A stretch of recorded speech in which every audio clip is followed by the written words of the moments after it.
Before we get started, I just need to back up the timeline of how MindsEye went from being a relatively unknown game to being my obsession for a few weeks. Tuesday, June 10th, I go to the movie theater to see the John Wick spin-off Ballerina, and every screen in the lobby is showing ads for something called MindsEye. I've never heard of it before, and the ad doesn't really show what it is, but it looks like every generic shooter game of the last 20 years. Why it's advertising all over movie theaters, I cannot fathom. Wednesday, June 11th, the entire internet starts melting down at this melting face, pulled from a newly released video game called, lo and behold, MindsEye. Requests to review the game come pouring in as the internet becomes replete with hysterical videos of physics glitches. The publisher starts canceling sponsored streams and begging players not to show the game as streamers doing promotion break down in laughter on camera. Sony begins offering refunds sight unseen. The game's CEO insists that the bad reviews have been paid off by Rockstar Games. The game's chief financial and chief legal officers quit the week before launch, and the train wreck keeps piling up as I cannot resist digging into what's shaping up to be the gaming catastrophe of 2025. And yes, I was able to track down the baffling story of what happened behind the scenes that led to this disaster, but first we have to review the video game MindsEye. Also, where can I pick up one of those Rockstar checks? I was gonna do this for free.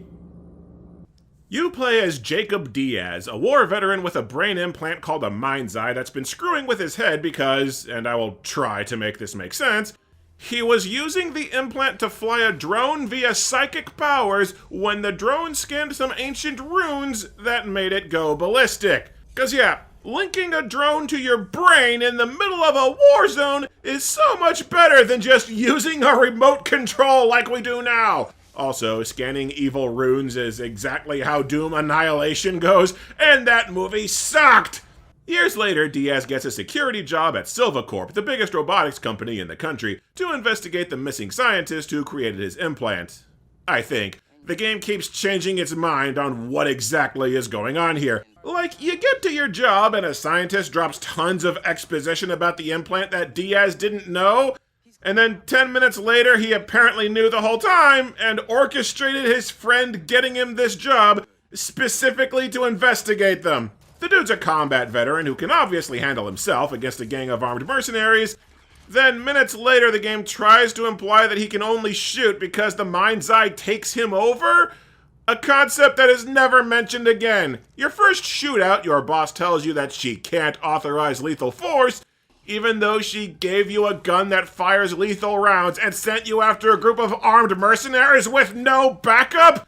And all the details in between are vague to where you barely know who these people are or what they're doing here. Like, the game's writing at all times feels like a stupid person who's trying really hard to sound suave and clever. Just listen to the narration at the start of this unexplained flashback sequence.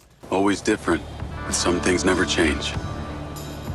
People are gonna die, but you never know who. Could be your friends. Could be you. Could be the enemy. They got friends too. Yes, someone dies in war. Also, my water is wet, my floor is made of floor, and she died and then I never saw her again. Anyway, it's the future, robots are everywhere doing law enforcement and menial jobs, and then robots start going berserk at the same time people start trying to steal from Silvacorp. Blah, blah, blah, go shoot a bunch of crap in a horrifically generic third-person shooter. MindsEye eventually becomes a cover-based shooter game, and it's not a very good one. There's practically zero enemy variety of any kind. Every single level is you fighting generic soldiers with generic interchangeable guns. Some of the enemies are robots that take more hits, and that's it. The most you ever get for enemy variety is a drone that flies overhead to shoot missiles at you, and only rarely do you actually encounter them alongside normal enemies, so they're barely even a factor.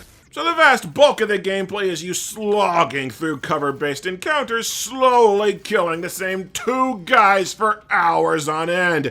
Not helped by the fact that the AI are morons. Enemies will make next to zero effort to surround you or flush you out of cover. If the enemies get behind you, it's often because the game spawned them there. They barely advance on your position, and even if they get a clean shot, they will fire so slowly that you have ages to notice and shoot them. And that's if they aren't sitting completely still, actively running away from you, or firing into walls and floors.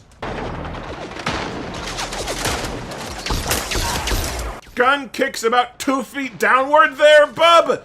And that's only the human enemies. The robots are known to just stand out in the open getting shot, doing nothing. And that's when they don't just walk straight up to you, not firing weapons, because I guess they just wanted a petting or something. Bad doggo! Bad touch! The shooting itself is nothing to write home about either. Your weapons are a stack of machine guns, a basic pistol, and a shotgun that's useless because you aren't playing right if the enemies get that close. And all of the weapons recoil like a bitch. The only gun that I actually liked was the heavy machine gun that has enough accuracy and stopping power to let you conserve ammo. Because yeah, ammo is a pain in the ass. There are 0 ammunition drops, so all of your weapon pickups have to come from downed enemies, and each downed enemy will drop half a clip for 1 weapon, seemingly chosen at random. Ergo, you will use up ammo vastly faster than you pick it up, to where guns will run dry and stay dry. So until the end of the game where you have enough guns to switch between them at will, you'll just do most of your fighting with the basic pistol that never runs empty, which only makes the combat feel even more repetitive and less impactful. As for your other options in combat, well, there aren't any. You don't have a dodge roll, you don't have a melee attack, you can't scale terrain, there aren't any upgrades, there are no stealth takedowns, you don't even get the shitty grenades until the last few levels of the game. This is shooter combat about 20 years out of date from the rest of the industry. Basic as basic gets. The only unique element is that you get a drone midway through the game. You can remote pilot the drone. You won't. There's no reason to ever do so in combat. You can stun up to 2 enemies, which is basically just an automatic one-shot kill. And you can hack the robot enemies, which is entirely pointless. Hacked robots barely move, barely shoot, and the other enemies will destroy them almost instantly. Unless it's the last few levels and you hack a mini-boss mech to play the game for you because nobody thought through any of this. And not only is the gunplay crap, but you have to grind for about 6 hours to even get to the gunplay. The first half of the campaign barely has any combat. Instead, you spend most of your time in cutscenes and driving. Because seriously, this game has a fixation on making you tediously drive to and from every single objective! You have to drive a few minutes to an NPC, sit through a cutscene giving you a mission, drive another several whole ass minutes to reach your objective. Usually it's another set of cutscenes to sit through before you have to drive another several minutes back to headquarters to continue the cycle. And if you're lucky, there will be some crap combat in there somewhere. You know, in between all the boring ass levels where you float a drone around just watching people, because yes, that happens a lot. And the driving sucks. Your car appears to be made of helium and have about 5% of the mass that it should have. Check this out. But worth checking out. Do a barrel roll. So, Bumping into anything will send you tumbling. A single hard turn will spin you more than 360 degrees at once. And through pretty massive chunks of the map, dipping a single toe off the road will send you into rocks where you can't get out. So any level that has you chasing down a fleeing car is pretty much guaranteed to fail you for a single minor screw-up. Oh, and you'll notice a timer in the corner while you're traveling between objectives. That's the game's guess for how long it should take to reach your destination. There is no reward for beating it. There is no penalty for failing it. That timer does absolutely nothing. And you probably think I'm just whining about bullshit about needing to drive everywhere to an anal retentive degree. It's a sandbox! It's an open world game where the story needs to give you downtime to explore the map and do side content. Yeah! Except it's not! This is Schrodinger's sandbox. It both is and isn't open world at the same time. Even if you aren't actively engaged in a mission and you're just told to go back to your boss to start the next mission, the game will still kill you for taking too long to trigger the next mission. If you go exploring, the game stops you, gives you a fail, and warps you back to a checkpoint. Even though you're not supposed to be doing anything but like going home for the day. The entire campaign is a linear game on an open world map. However that works. You do eventually unlock a free roaming mode for the sandbox, and I figured the free roam might be where I can use the special skins that I got for buying the physical edition.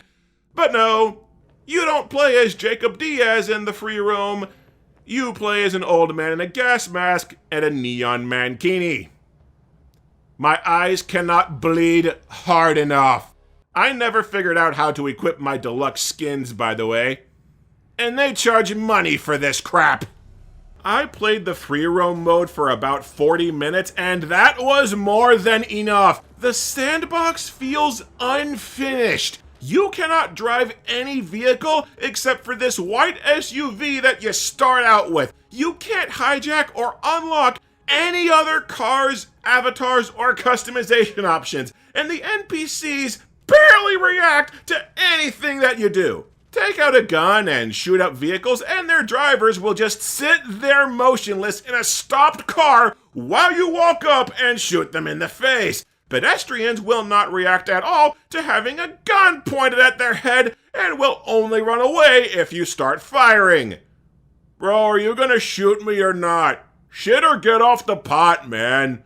And no matter how much havoc you cause, I crashed into dozens of vehicles, ran over dozens of people, shot up cars, and demolished every streetlight I could find, there are 0 cops in the overworld. Nothing happens when you rampage. This seriously feels like a Steam asset flip scam game that you'd find on the store for $3 from a developer that didn't actually do any work. They did patch in a few actual activities for the free roam mode. Emphasis on a few. There are maybe 5 side missions and a few random checkpoint races strewn miles and miles apart to where you have to look forever to find something to do. And the one side mission that I tried? 2 NPCs talk without any sound or subtitles. This crap was so rushed they forgot to add dialogue.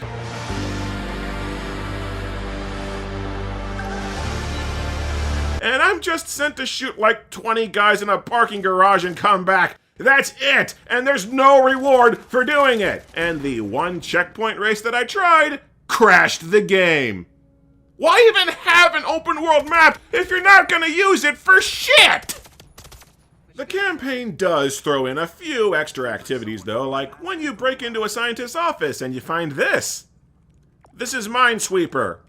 The interface is garbage, there doesn't seem to be a win condition, and the game keeps glitching to where I can't move. And later on you find an arcade machine that Diaz raves is a throwback to old arcade titles. You move 1 square at a time to hit spaces with no enemies or time limit. And that's it. I don't have to remind you what an actual old arcade game was like, but... X-Men, X-Men, it's the day, X-Men, X-Men, and to be fair, there are several parts where you get to fly a helicopter. It's slow, there's nothing to do, you just travel in a straight line to your destination. This is the most boring shit ever. And most every drive and helicopter ride is lined with NPC dialogue telling you shit that you already know, so you hopefully don't notice that this is padding. My favorite is the trip to the shuttle launch where a problem is made up, discussed, and fully resolved in the time it takes for you to get there. Useless conversation! Oh, and the game has a single mandatory stealth level where you sneak around guard droids with vision cones. Except, did you ever want to play a stealth game where the guards move slow as molasses on muscle relaxant to where you have to sit on ass for an eternity to make simple progress? You haven't? How about one where a guard gets stuck to where you can't get past and the game effectively bricks? There is a little bit of actual proper side content though. If you pause the game, you'll find a play option with a list of arcade missions, like a checkpoint race, checkpoint race, checkpoint race, checkpoint race, checkpoint race, checkpoint race. 16 of these levels are crappy races. And since they were too damn lazy to clear the cards off the road while you're doing a race, actually going for a high score is pure luck. But hey, some of the side levels are actual shooting. You're dropped into a chunk of map with a different player character and you have to make it to the exit. One level's just broken since you explode at pure random headed to the damned objective. Some are just pain in the ass encounters where enemies spawn in surrounding you. Maybe one or two of the levels are kinda neat with vehicle combat that's barely in the main game.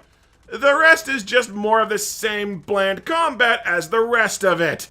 There is absolutely zero reward or game progress tied to any of these arcade levels, but they still try to tie them into the plot. Sometimes a random portal will appear in the overworld that accesses a mission on the pause menu, and Diaz will talk like his mind's eye is showing him memories of other people, past, present, and future, even though these missions have dick to do with the actual story.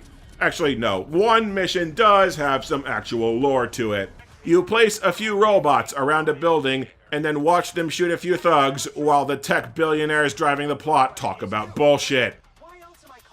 This is an actual mission.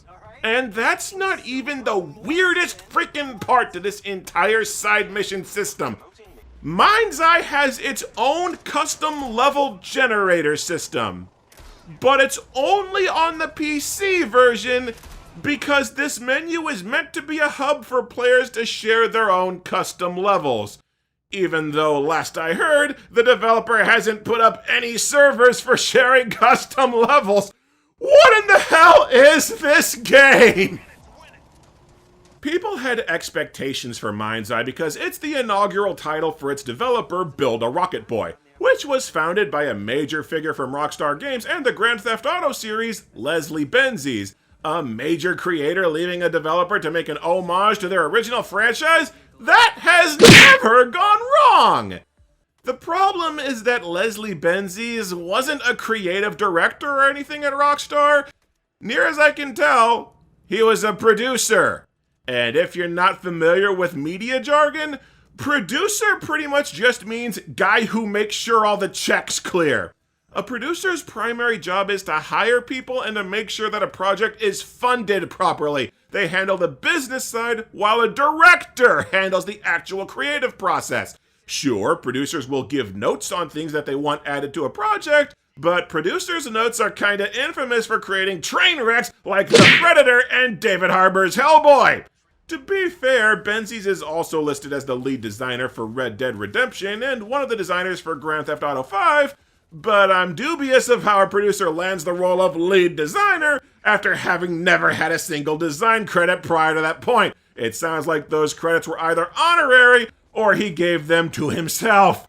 I bring all this up because MindsEye's story and gameplay feel like they're just a pile of producer's notes. Like the creative process was just a series of suggestions that nobody fleshed out or shot down. So we've got a game that's a linear shooter, but it's also an open world, but it's also time splitters with arcade missions, only that arcade mode also ties into the plot, but it also has racing levels, but it also wants to be Mario Maker, but it also wants to be a live service because the game loudly announces seasonal updates.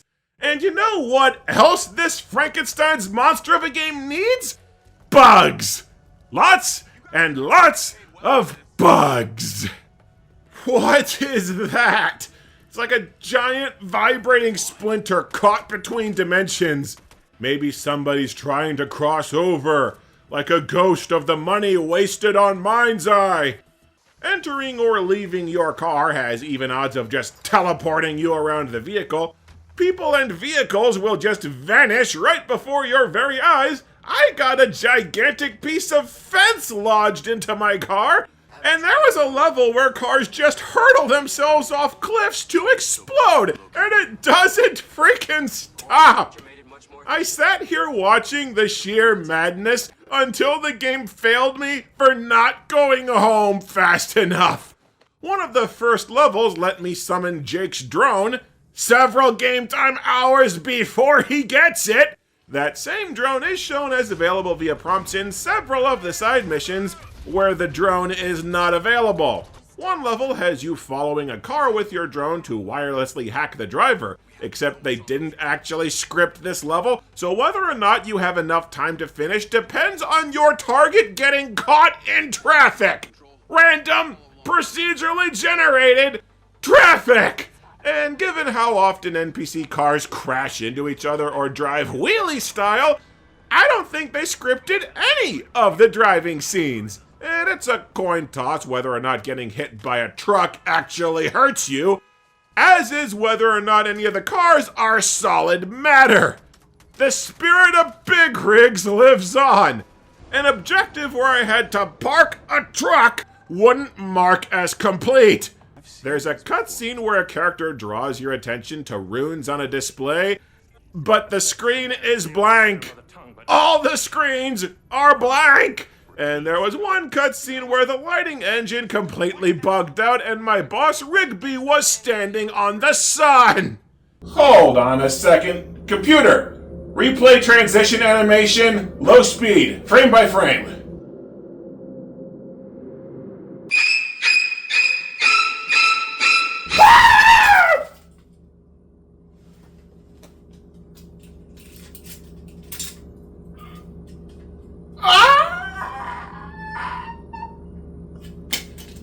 Sweet merciful God, her face! Her missing hand! The surface of the sun would be a sweet relief after this body horror! And the sick thing is, that wasn't the only one!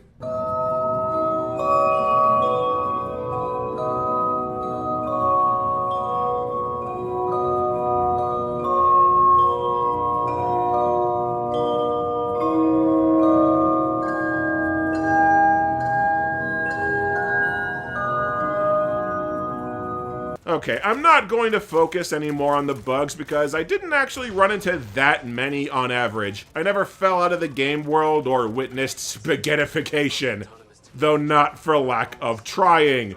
Fun fact, only some levels fail you for running people over. And besides, it's always possible that the bugs eventually get patched. Unlikely, but possible. But no amount of patching is going to fix the dull combat, the tidal wave of cutscenes and driving, or the utter nonsense story. Alright, gonna try and explain the plot as succinctly as I can here. Jacob Diaz's friend gets him a security job at Silvacorp, big robotics company. He wants to investigate his brain implant because it's given him memory loss for the past 5 years. But Silvacorp is dealing with its own problems because its robots are going haywire because of what they call the Alpha virus. Their robots are getting smarter than their programming, but Silvacorp is also fending off corporate espionage, hacks, and raids from a criminal group and a mercenary militia. And the gang and mercenaries are both organized by a mysterious tattooed cyborg, and the cyborg also has a mind's eye, so everyone thinks that Jake might be evil. You rescue a hacker named Charlie, who becomes your mission control, even though she's got her own mysterious agenda and might be protecting some shady characters. You meet Marco Silva, the CEO of the company, and he reactivates Jake's mind's eye to begin restoring his memories, pointing to a mysterious cover-up around the incident from the start of the game. And despite a helicopter ride where Silva bitches that most billionaires just launch rockets, Silva's got tension with the mayor because she won't let him launch a rocket. And the mayor's in the middle of a fierce re-election campaign, implicated in lots of corruption plots, and she's trying to extort access to the back systems of the cop robots out of Silva. Also, the mayor has this right-hand man who's connected to Diaz and starts blackmailing Jake into a mysterious assassination at a hospital. One of the robots' outbursts has them travel to the crash site of a mysterious meteorite that was carted away for unknown purposes. Silva reveals that the chip from Jake's original mind's eye was removed and might have secrets on it, and Silva was tracking Jake prior to his application to the company for mysterious reasons. and Silva's assistant betrays him and leaks tons of company secrets and his personal data. Jake's mind's eye gives him visions through time of other people's lives. Jake finds out his mind's eye was made by a doctor named Morrison, but everyone thinks he's dead, so you need to track him down. And once you find him, Morrison wants you to put robot communication devices all over town. And Morrison's also making his own replicant named Lily. And somewhere around mapping out all these plot threads, I stopped to yell, "What the fuck is this story about?" The game sets up well over a dozen plot threads and then keeps pinballing between them to where the plot crawls at a snail's pace. Apparently this multinational corporation only has one security officer, so you have to keep stopping to go respond to a warehouse or other random bullshit. And it's made worse as the vast bulk of the plot threads go absolutely nowhere. Jake's friend shows up, 3 times? The game completely forgets he exists. The cyborg's mind's eye never comes into play. The guy who blackmails Jake into an assassination drops out of the story and is never mentioned again past this point. And this guy's on the box cover when he's a glorified cameo. Or maybe that's meant to be past Jake in a story that has no time travel or parallel timeline elements. That meteor that we spent a whole level establishing is never mentioned again. The replicant that they build up all damn game dies offhand in a cutscene having done nothing. Silva following Jake never comes up again, and Jake's original mind's eye chip is mentioned a few times but never actually enters the story. Charlie dies before her secret agenda amounts to dick. Silva's rocket doesn't mean a damned thing. The mayor ends up being completely superfluous to the plot and disappears. Nothing comes of Jake's visions or Silva getting doxxed, and the evil assistant has one more appearance before disappearing without a trace. You see what I mean? How you can tell this game was made by a producer who just kept going, and this, and this, and this, and this, and this? Anyway, halfway through the game, our heroes go to interrupt a meeting with the mayor and the mercenaries. The mayor was trying to sell robots to the military, and the guy running the mercenary and criminal gangs works for the military. So all the different factions of villains basically just get folded into this General Lamry guy. The robots go nuts and just start shooting everything, while Lamry locks the city down under martial law. So yeah, the 2025 game that's trying desperately hard to be cutting science fiction defaults to the army taking over the world plot that Brand X 360 shooters ran into the ground. From here on, the game is pretty much nothing but shooter levels as you run around fighting military forces and renegade robots, trying to elude capture and helping your friends to stop what's going on. The game's pacing finally wakes up to where events are engaging, but the story is so vague and slapdash it's still really hard to care what's going on.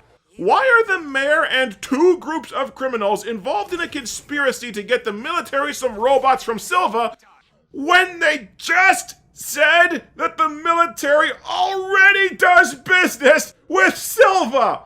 They made a conspiracy to steal things that they already have! There's a level in here that is utterly maddening and just shy of broken. You have to drive to Silva's house on the other side of the map through a ton of military checkpoints and trucks with turrets. Your vehicles do not have any weapons with which to fend off enemies, and if you get out of your car to fight one of the turret trucks, it will gun you down in a second. Even worse is that the AI is specifically programmed to shoot out your tires the literal second that you come into view, which makes you steer like crap and forces you to look for new vehicles. New vehicles that probably don't exist. So you need to trek to the other side of the map under constant assault by enemies that you cannot avoid and can barely fight. And it sucks! I ended up ignoring the game's pathfinding to make progress because they only put enemies on the one road that they want you to take through a big open sandbox. And the sad part is, I think I have a guess as to why this level is so broken.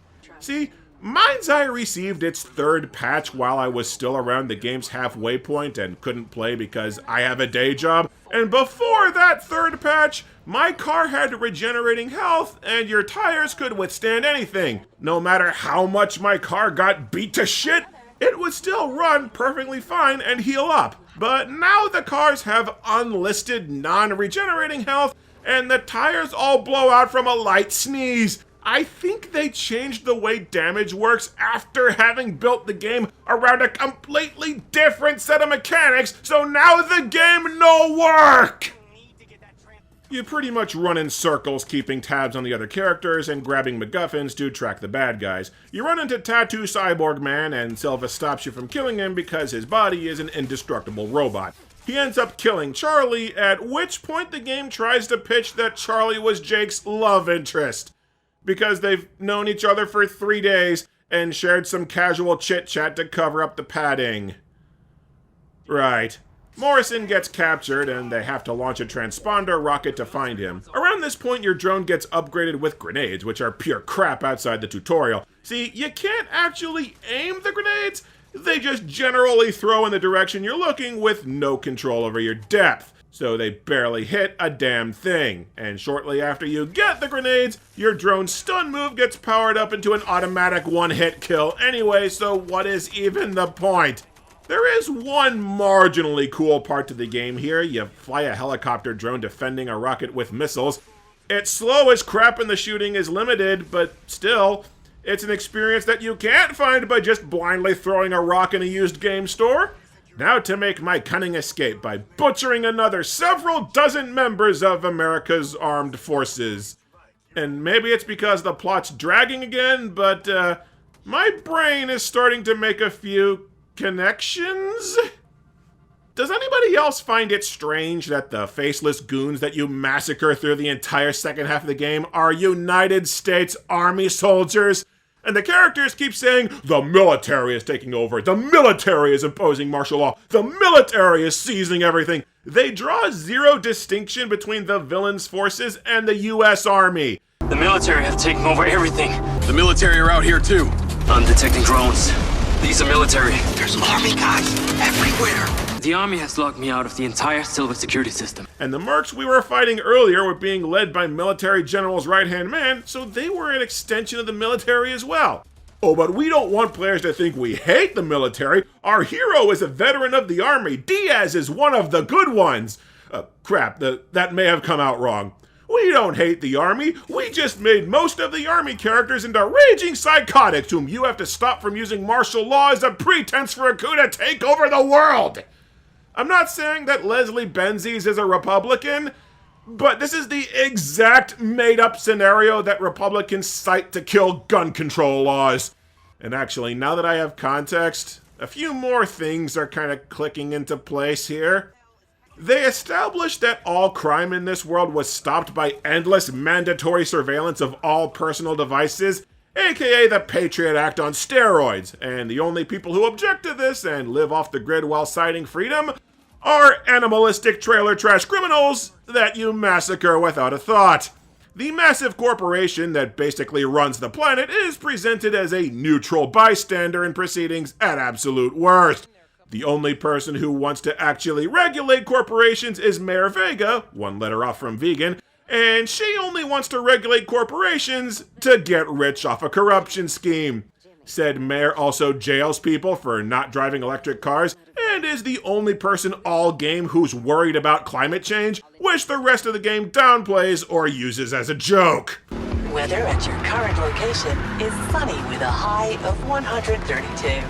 Said mayor also uses fake news to manipulate the media to make corporations and Silva look bad, and her followers are suggested to be a cult. Oh, and the mayor's first name is Shiva, as in the Hindu god of destruction. Silva is a tech billionaire who runs one of the biggest companies in the world, is eccentric and screams at all his employees, and is obsessed with launching space rockets. So, he's Elon Musk, and not Elon Musk is presented as a pure hero whom you need to protect from nefarious conspiracies. Anything he does wrong is the result of so many mean people taking advantage of such a nice guy. And the employee who whistleblows on the billionaire CEO for underpaying and me tooing her, she is the most insane, selfish, psychotic bitch that everyone wants to see die. One of our heroes says that Charlie deserved to die for being a criminal, and the game backs him up. You also interrogate one of the criminals by torturing a grievously injured man to near death, and nobody sees any problem with this. The game insists that the Second Amendment means that armed terrorist militias are perfectly legal, which is not presented as a bad thing. This world also has a families first law that outlawed gambling and all forms of indecency. The only one who complains about this is the criminal the game says is good that she died. A load screen talks about how the news only tells people what they want to hear. The other tech billionaire who cares about being green and self-sustaining and listening to and understanding the working drones lives in a literal safe space, is too helpless and ineffectual to do anything, and also whines incessantly when being escorted. And the secondary threat past a military coup is the inhuman workforce Uprising, which itself is the result of aliens trying to cross the border.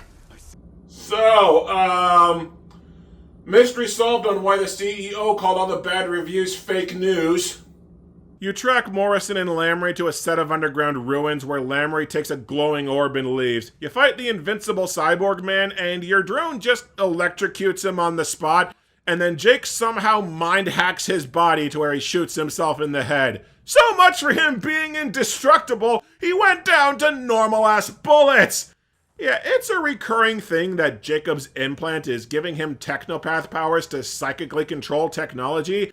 It only ever comes up when the writer is backed into a corner. Wouldn't it be neat if these powers gave you special abilities during gameplay? Or if they, ever went somewhere as an actual plot point? So Lamry stole an alien technology orb that's a massive power source that both fuels and controls robots. Because you know how they've been talking all game that the robots rose up because they got too smart? Yeah, now they're saying it's because they're all infected with a virus that was left by multi-dimensional aliens that Jacob unleashed when he scanned those runes in the intro. And they say that Jacob is the one spreading the virus because it got into his mind's eye, even though it was already a problem before Jake got there. God damn, this is stupid! You know, most stories about a robot uprising have an actual point to them. Blade Runner is about our refusal to accept other kinds of life. Megan is a warning about letting technology raise your kids. The movie I, Robot has a subtle theme that robots wouldn't know what to do with intelligence once they got it. And I know they saw I, Robot, they have a sequence directly copying it. No. You are experiencing a car accident. The hell I am! Even Prometheus and Alien Covenant had a coherent theme on AI, that we'd resent robots if they rose to be our equals, we'd try to keep them down and they'd rebel against us for it. And ask Miles how much it pains me to say something nice about Prometheus. In an age where AI is a major societal concern, MindsEye's entire take on the subject is alien mutant supervirus. No metaphor, no point, no intelligence. So you have to kill Lamry and steal back the orb. You spend like an hour shooting through generic military locales, massacring dug-in US Army grunts in tedious, irritating encounters where enemies just feel haphazardly dumped into a map. And you know how the entire first half of the game was about the military trying to get robots? Yeah, turns out the military already has an army of robots, and better ones than the crap that Silva's making. What was the point of all that bullshit then? You do at least get a cool gun for the last 2 levels, a BFG with infinite ammo that charges rockets that kills bots in 1 hit. So why introduce stronger enemies if you're just gonna give us a simple way to one-shot them? And what is Lamry's big motivation for wanting to take over the world? He thinks non-military people are soft. That's it. And Rigby shoots him to death because you don't even get to stop the bad guy. And then robots run away with the orb. This game has been teasing that I'm on the last level for like 2 hours now. And the space orb makes a portal for the kin aliens to come through, and Morrison says the kin want to eat all of mankind. I'd really like to know how long he's known that, given those devices he made us plant were for contacting the kin, and we never followed up on that. Diaz just guesses that because he has some kin DNA from his mind's eye, that means he can close the portal, so he jumps in and slam to end credits. No, really.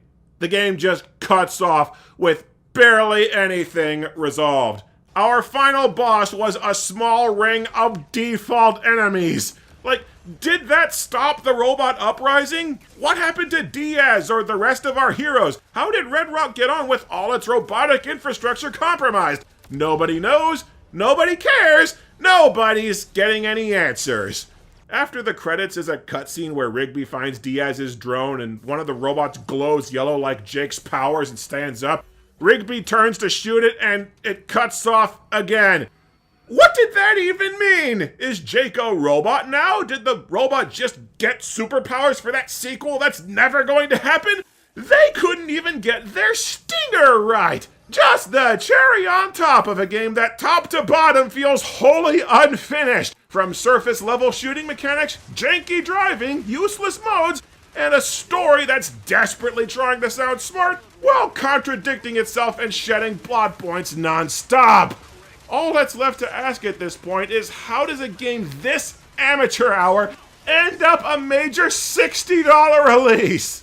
Well, it happens like this. MindsEye is not the only game that developer Build a Rocket Boy has on its resume. They've also worked on a multiplayer online game called Everywhere. And what is Everywhere? Well, it's a map editor. It's basically Mario Maker for players to make and share their own levels of a generic third-person shooter/driving game on an empty sandbox. And according to Wikipedia, backed up by Stephanie Sterling, MindsEye was developed as a starter campaign to demonstrate what players could do with Everywhere's tools. It was the solo component of an online game. Or to put it into a punchy, laughable one-liner, MindsEye is a tech demo for a map editor! Oh, and those random, useless arcade missions, those are leftovers from when MindsEye was going to be an episodic release back in 2023. In other words, they're unfinished DLCs. Everywhere went into a closed beta in December 2023, and according to a brief Google search, hasn't been heard from since. 10 months later, MindsEye popped up with a publisher, suddenly a standalone game. I assumed that Everywhere got cancelled and MindsEye was hurriedly cobbled together to salvage the train wreck, but the truth is even dumber than that. YouTuber Cyberboy, there's a video link in the description, has been documenting MindsEye's production from the beginning and claims to have now interviewed 70 current and former employees of Build a Rocket Boy on the game's development. The long and short of it is that Leslie Benzies runs the place like a total and incompetent tyrant. Surprise! Leslie had first, last, and only say on everything that went into the game, and his leadership was so unfocused that dev teams could not finish anything before being redirected to his next passing fancy. And if anybody on the dev team questioned or disagreed with anything Leslie said, or worse, if they pushed too hard to add their own ideas, they'd get frozen out of company infrastructure until it was impossible to do their jobs. The studio also abuses probationary periods to get out of paying people, and at least one employee was said to have just vanished for indefinite sick leave. All of this created an environment where employees were encouraged to just keep Leslie happy by any means necessary. Bug testing and game design took a distant backseat to just doing whatever Leslie wanted that day. It got to the point that they hired and burnt out 2 QA directors before just leaving the position empty permanently. And as for that whole Everywhere versus MindsEye thing, apparently management was constantly changing their minds about which was the real game and which was the add-on, shuffling the dev team back and forth between both titles over and over again. If you count all the cash that was blown trying to get Everywhere off the ground, MindsEye's budget is reportedly around $400 million, most of which is apparently long gone as the studio is reportedly near bankrupt and publicly fired at least 100 of its employees a week after the game's launch. And this is the condensed version of events. Anybody who followed MindsEye's embarrassing hype material saw this train wreck coming from a mile away. And that's not even touching on rumblings of a cult-like atmosphere at the studio or the bizarre cult followers defending the game to the hilt. All this because Leslie connects to Grand Theft Auto and thus is apparently destined to usher in the next evolutionary advent of gaming. All this madness over a tech demo for a map editor! Is MindsEye the biggest gaming disaster on the PlayStation 5? She's in rice, no! But as the story of a supposedly legendary creator going toe-to-toe with an industry juggernaut and face-planting into concrete, MindsEye might just stick around as one of those failure legends that gets laughed about for years. Drive like you're playing a video game. Can you take a breather and relax?